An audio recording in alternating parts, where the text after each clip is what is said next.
Over to you, Stephen Timms. Thank you, Mr. Deputy Speaker. I'm very grateful to have been granted this adjournment debate today. 8 years ago, the government pledged to introduce alternative student finance. That promise has still not been delivered, preventing large numbers of Muslims from entering higher education. The problem became a serious one in 2012 when tuition fees were drastically raised. It became impossible for most students to take a university course without a student loan. For a significant number of British Muslims, having to take an interest-bearing student loan meant they couldn't go to university at all. Riba, interest, is prohibited in Islam as it was in Christianity until the Middle Ages. Some Muslim young people defer university until they have saved to pay their fees outright. Some with a heavy heart take out a loan and feel bad about it ever after. Others don't attend at all. That's the reality for young British Muslims today. As Prime Minister, David Cameron promised to change this. In a speech at the World Islamic Economic Forum in London in 2013, he proposed alternative student finance. He said, and I quote, "Never again should a Muslim in Britain feel unable to go to university because they cannot get a student loan simply because of their religion." The promise was clear. 8 years later, there is still not even a timetable for keeping it. It looks to young Muslims as if ministers simply can't be bothered. A year after David Cameron's speech, a government consultation attracted 20,000 responses, a record number at the time. It showed the loan system was deterring many Muslim students.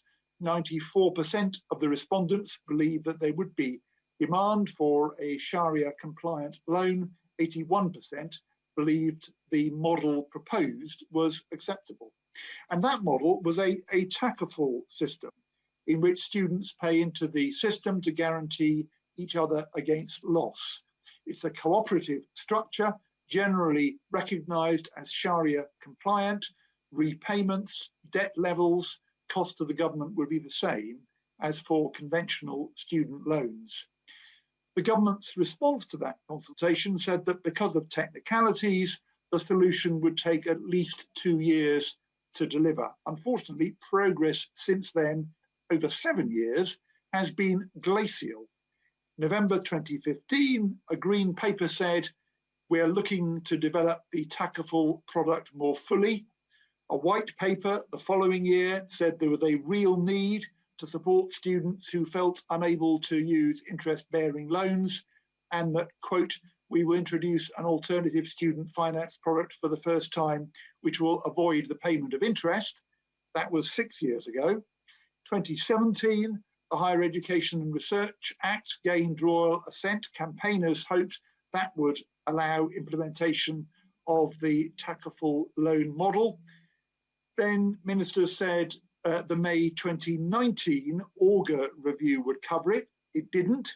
It just restated, quote, "Students should be able to access finance support that is compatible with their religious beliefs." The government will need to consider carefully how the changes we are proposing affect plans to introduce a system of alternative student finance for students who feel unable to access interest-bearing student loans for reasons of faith. But despite not addressing it, ministers have ever since used the forthcoming response to that report as a justification for still not yet doing anything. My constituent Fatima Khan contacted me. She wrote, "The current pandemic only serves to intensify these challenges for Muslim students, with part-time jobs being lost and the economic decline affecting the livelihood of many of our families." Fatima did attend university. She has friends and family who couldn't. I've been speaking to the campaigner Asha Hassan, who's in the final year of her medical studies at Exeter University. She told the BBC in January, many Muslim students take out a student loan, but, quote, "with a very heavy heart," and that also affects their studies. She managed to turn her A-level grades around at college in order to go to university, but then felt she couldn't apply because of the interest problem. Fortunately, she'd heard of the government's consultation in her first year after leaving college. She applied, then she deferred her entry in the hope that something would be available by 2016-17. It was only the promise of alternative student that meant she managed to get that far. And she kept going for years with the hope that if she could just get through this year, alternative student finance would be available next year. And she says now, many miracles later, I'm going into my final year studying medicine. But it shouldn't take miracles for a student to want to progress and use their lives to contribute to society. And she's absolutely right. Her oldest sister, Zainab, finished college in the first year of the tuition fee hike. She wanted to go to university. When it became so costly and taking out an interest-bearing loan was the only way to pay for it, she decided she couldn't and took a job instead. Asha's other older sister, Sumaya, wanted to study education and become a primary school teacher. She wrestled with whether to take out a loan. She applied, she was offered a place. Friends persuaded her instead to study nursing as it was funded, and so she signed up through clearing at the last minute. Asha's younger sister, Amina, wanted to study physiotherapy. She was unconcerned because the course was government funded. She took a year out for volunteering. Unfortunately, the following year's intake was no longer funded, so she was forced to give up. She would have loved to have become a physiotherapist, but she hasn't. Asha has assembled this week on social media responses from others. The comments she's received include these: I regret taking an interest-based loan and wish I'd chosen other options. Interest loans are forbidden in my religion, Islam. I don't have any alternative as I'm not wealthy enough to pay the fees without taking out a loan. I'm always thinking about how to pay back quickly to get rid of the interest. I'm going to have to work quite a lot to keep up with payments and living costs, which may have an effect on my university experience. Asha's organising a demonstration led by school children and students outside the department tomorrow to highlight this long-standing injustice of Muslim students unable to attend university or suffering anguish if they do so. And I hope the Minister will be able at least to get a message to those who join that demonstration. British Muslims make up nearly 5% of the UK population. In the borough I represent, it's about a third of our population. It is very hurtful that the government simply can't be bothered to keep the promise it made 8 years ago to so many people in that community. Muslims make up at the moment around 10% of students. The number could and should be higher.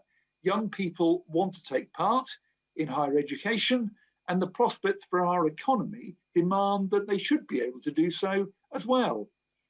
2018, the Sutton Trust Home and Away report recommended what they called a halal student loan to give more Muslim students the chance of higher education, to give those who do more choices by allowing them to choose to live away from home, to make that affordable for them without taking an interest-bearing loan. They argued for Muslim young people to have the same social mobility chances as non-Muslims, and surely we should all agree with that. David Cameron made his promise in 2013.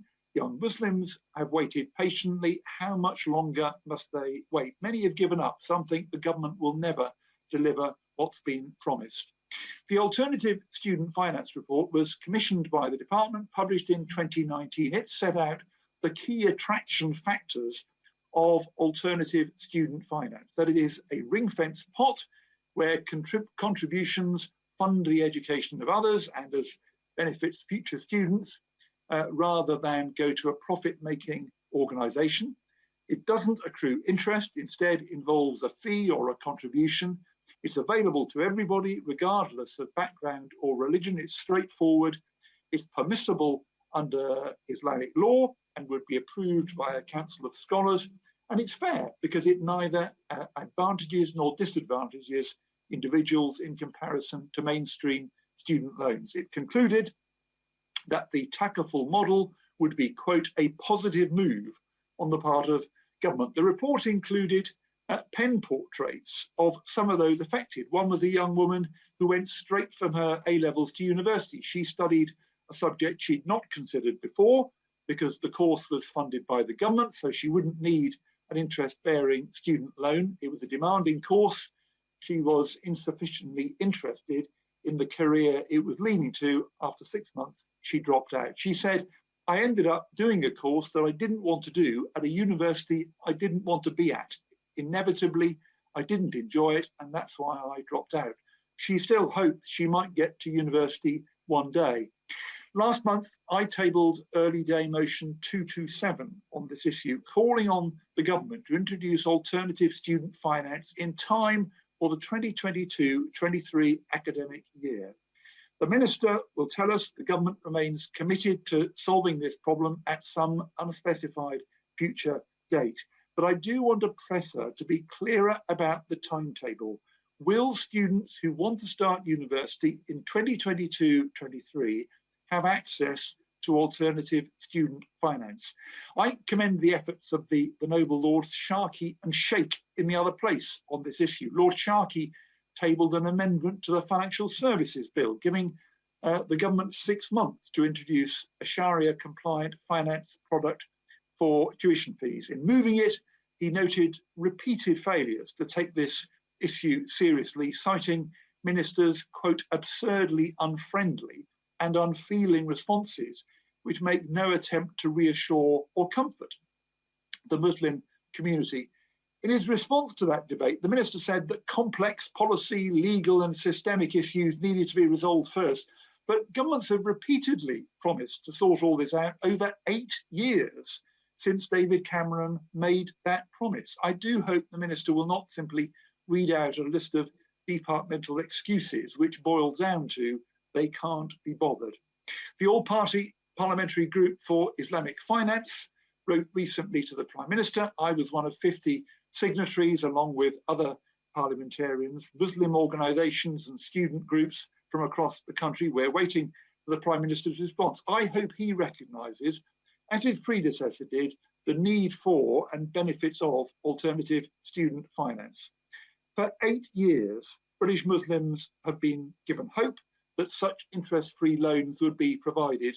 David Cameron's promise gave rise to optimism and confidence the government would remove financial barriers for those wanting to attend university. Time after time, those hopes have been dashed. Muslims are missing out on university. Muslim young people are left to wrestle over the conflict between what they believe and their hopes for university study. Our system should not be doing that to people, as the government recognised 8 years ago.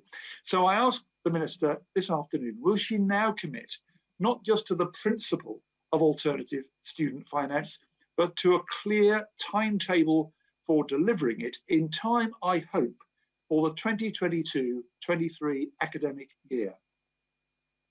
Thank you very much. Minister.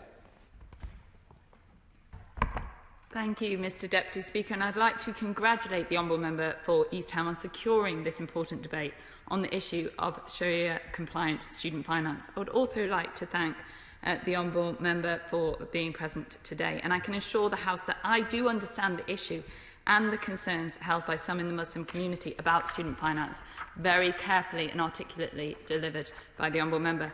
Islamic finance is well established in the UK. Financial institutions have been providing Sharia-compliant financial services for nearly 40 years now, and the UK is leading Western centre for Islamic finance. This government continues to promote the growth of the Islamic finance sector, supporting domestic financial inclusion and our connections with key markets abroad. As the Honourable Member stated, the government in 2013 announced its intention to introduce a form of student finance compatible with Islamic finance principles. This was followed of a consultation and a government response in 2014 that confirmed the chosen model for Sharia-compliant product. As the Honourable Member outlined, the Government took new powers in the Higher Education and Research Act of 2017 to enable the Secretary of State for Education to provide alternative payments in addition to grants and loans, and appointed specialist advisors in October 17 to design the product. For East Town for bringing it forward. I believe, Minister, there should be no financial discrimination for our students. They should all be able to avail of equal opportunity regardless of religion. So can I ask the Minister this? Does she agree that ensuring that all students have the means to afford further education is one thing, but because of their religion they have difficulty doing so? And does the Minister feel that there is a clear equality issue to be addressed here so that nobody is directly discriminated against? Thank you. Minister. Thank you, Mr. Speaker. Of course, this government wants our education system to be open and accessible to all, no matter what their religion, race or background. And this government has been considering the alternative student finance product very carefully alongside its other priorities as it concludes the post-18 review of education and funding, and it responds to the detailed recommendations of the independent panel chaired by Sir Philip Auger. We had indeed intended to respond to the Auger review in full along with ASF, but last spending review was only a year's spending review, and we do intend to respond in full in due course along with alternative student finance. We decided to align a decision on the implementation of alternative student finance with the outcome of the post-18 review, and we did this to ensure that the terms of any eventual package under alternative student finance are the same as those for mainstream student support. We will provide an update on sharia-compliant student finance product when we conclude the post-18 review of education and funding. But looking more broadly, Mr Deputy Speaker, I can assure honourable members that this government is committed to ensuring that higher education is accessible to all of those who can then benefit, no matter where they come from, their religion or their race, to the point of the honourable member. In fact, in 2020, the proportion of English 18-year-olds entering higher education had increased to a record entry rate of 37.9%. Even more encouragingly, the proportion of English 18-year-olds from disadvantaged backgrounds entering higher education had more than doubled, increasing from 11.3% in 2006 to 24% in 2020. And in 2020, 18-year-olds from disadvantaged backgrounds were proportionally 80% more likely to enter full-time higher education than in 2009. Looking at Muslim students in particular, we know from latest published HESA data that around 11% of the student population were known to identify as Muslim, with over 62,000 first-year undergraduates in England doing so in 2019 to 2020. There were also a further 28,000 Muslim first-year postgraduates in this academic year. And in total, looking across all years, levels and modes of study, there were over 200,000 students identifying as Muslim in the same academic year. And whilst these figures are encouraging, there is clearly so much more to be done, as the Honourable Member has pointed out. Participation in higher education is, of course, not the outcome in itself. We need to do much more to ensure that the whole system focuses on outcomes that students achieve so that we can put students and their needs and their career ambitions first, be that in higher education, further education or apprenticeships. And I want the whole of our post-education education system to help people to fulfil their potential by equipping them with the skills and the knowledge to pursue their careers, whether that's as a teacher, an electrician, a lawyer, an entrepreneur or a nurse. And this is at the heart of our reform agenda. Last year, the Prime Minister announced the lifelong loan entitlement, and this recognises the realities of a fast-moving economy and the changing world of work. People need and want to be able to study and train in different ways and at different times of their lives under a flexible system. And this will make it easier for students to access courses much more flexibly throughout their life. It will be available for both modules and full years of study at higher technical and degree levels, levels 4 to 6, and it will enable people to fit study around work, family and personal commitments, or equally to retrain and upskill as both their circumstances but also as the economy changes. Turning to the existing student finance offer, Mr Deputy Speaker, I would like to take this opportunity to explain the existing loan offer and other forms of financial support available. The current student finance system is not profit-making. Unlike commercial alternatives, student loans are available to all eligible students regardless of background or financial history. Loan repayments are linked to income, not to the rate of interest or the amount borrowed. For undergraduates, loans repayments are calculated at a fixed percentage of 9% of their earnings above a repayment threshold or the weekly or monthly equivalent. Borrowers are protected. No repayments are required when borrowers' earning drops below the threshold, and any outstanding debt, including interest accrued, is written off after 30 years with no detriment to the borrower. There are no commercial loans that offer this level of support to the borrower in terms of protection, with income contingent repayments and outstanding debt written off after their loan term ends. But once again, I do want to reiterate that I understand and I recognise the concerns of the Muslim community and the concerns that were echoed by the Honourable Member for East Ham over these loans. This is very much why we have looked into this very issue, and we do pledge to report back. Looking beyond student loans, the Government provides a range of non-repayable grants to assist students with particular needs. Grants are available to support childcare where a student has an adult dependent and where a student is disabled. Universities also provide students with a range of support under the access and participation plans designed to encourage participation from underrepresented groups. As higher education providers wishing to charge tuition fees above the basic fee level of £6,000 must agree a plan with the Office for Students which sets out their targets and planned expenditure to improve access and participation. Through these plans, higher education providers deliver a range of support, including bursaries and grants to assist with fees and living costs, but also activities such as school outreach, attainment-raising activities, summer schools and support targeted at key groups such as care leavers. These are designed to deliver greater, faster progress in access and participation in higher education. Looking at the finance system as a whole, a key aim for the Government is to ensure a sustainable balance of contributions towards the cost of the system between the student and the taxpayer, and that support is targeted most at those who need it. The Government contributions towards the cost of higher education is significant. More than half of the value of higher education undergraduate loans is forecast to be written off. This subsidy is a conscious investment in the long-term skills capacity of the people and the economy of this country. And as I mentioned earlier, the Government is currently still considering its response to the post-18 review carefully. And I would like to assure the Honourable Member for East Ham and the House that alternative student finance is an important part of these considerations. And I thank him for his passionate speech today and the individual stories that he shared. I would like to assure him and those members of his community that as we have previously committed to do so, we will provide an update on alternative student finance as we conclude the post-18 review of education and funding. And I'd be more than happy to meet with the Honourable Member to discuss this further. The question is that this House do now adjourn. As many as that can say aye. Aye. On the contrary, no. I think the ayes have it. The ayes have it. Order. Order.